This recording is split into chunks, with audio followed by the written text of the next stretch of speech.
মরুভূমির মাঝখানে এমন একটা জায়গা যেটা কিনা 4000 বছর পুরনো ইতিহাস। এই যে যে গাছগুলো আপনারা লাগানো দেখতেছেন, ঠিক আছে, খেজুর গাছ, এখানে প্রায় 1.5 লক্ষ খেজুর গাছ আছে, ঠিক আছে। প্রায় 4000 বছর আগে পাহাড় থেকে নেমে আসা ভূগর্ভস্থ পানি শুধু ঢাল এবং মধ্যাকর্ষণ ব্যবহার করে মরুভূমির বুকে আনা হতো।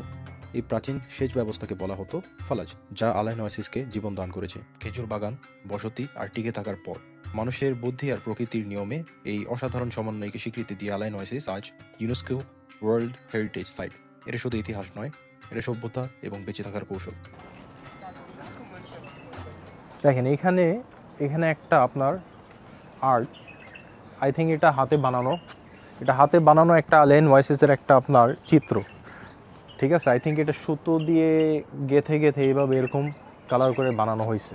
জিনিসটা অনেক সুন্দর। দেখেন এখানে হচ্ছে আম গাছ, দেখতে খুবই সুন্দর লাগতেছে। আর দুপাশে আপনার হচ্ছে খেজুর গাছের আপনার মানে বাগান, ঠিক আছে। বাই দ্য ওয়ে একটা কথা বলে রাখি, এখানে কিন্তু এখন বর্তমানে শুধুমাত্র খেজুর গাছ দেখা যাচ্ছে, কিন্তু এমন একটা সময় ছিল যখন এই জায়গায় আপনার খেজুরের পাশাপাশি অন্য অন্য আপনার যে ক্রপস, অন্য অন্য যে আপনার মানে ফসল, সেগুলো কিন্তু এখানে কিন্তু উৎপাদন করা হতো, চাষ করা হতো। এই দেখেন এটা হচ্ছে আপনার লেবু গাছ।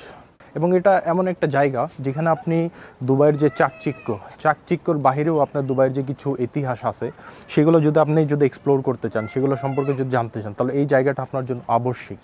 এবং আপনার যদি কোনো বান্ধবী থাকে কিংবা কোনো পার্টনার থাকে, তাদেরকে যদি এখানে নিয়ে আসেন, তাহলে কিন্তু একটা মনোরম একটা মানে পরিবেশ এবং একটা অনেক সুন্দর একটা আপনার মুহূর্ত কিন্তু এখানে কিন্তু এনজয় করতে পারেন। দেখেন এখানে কলা গাছও আছে, দেখেন নিচে ক্রপগুলো দেখায় একটু। ওকে, এখানে আপনি বসতে পারবেন ফ্যামিলি নিয়ে আসলে, ঠিক আছে। এখানে 2 জন বসতে পারবেন, এখানে 2 জন বসতে পারবেন, বসে এখানে চা খাবেন, চা, ঠিক আছে, চা খাবেন আর এই দৃশ্যটা এনজয় করবেন। ওই যে দেখা, ওই যে এখানে গলফ কার আছে, গলফ কার দিয়ে আপনারা চাইলে ঘুরতে পারবেন, তবে সেটা আসলে পেইড।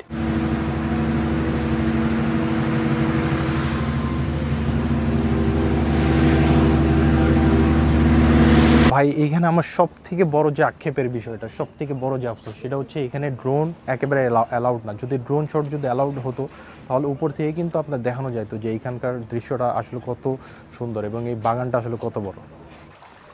ওয়াও গাইস, এখনও একেবারে স্বচ্ছ পানি কিন্তু এখান দিয়ে প্রবাহিত হচ্ছে, ঠিক আছে। লাইক লিটারেলি আমাদের দেশে যে আপনার মানে জমির আইলের মাঝখান দিয়ে যে আপনার পানির যে সিস্টেম করা হয়, ওই রকমটাই কিন্তু এখানে আপনার মানে পানির আসার যে মেকানিজমটা, সেটা আসলে ভিন্ন। এখানে কোনো ধরনের আসলে মোটর কিন্তু নেই।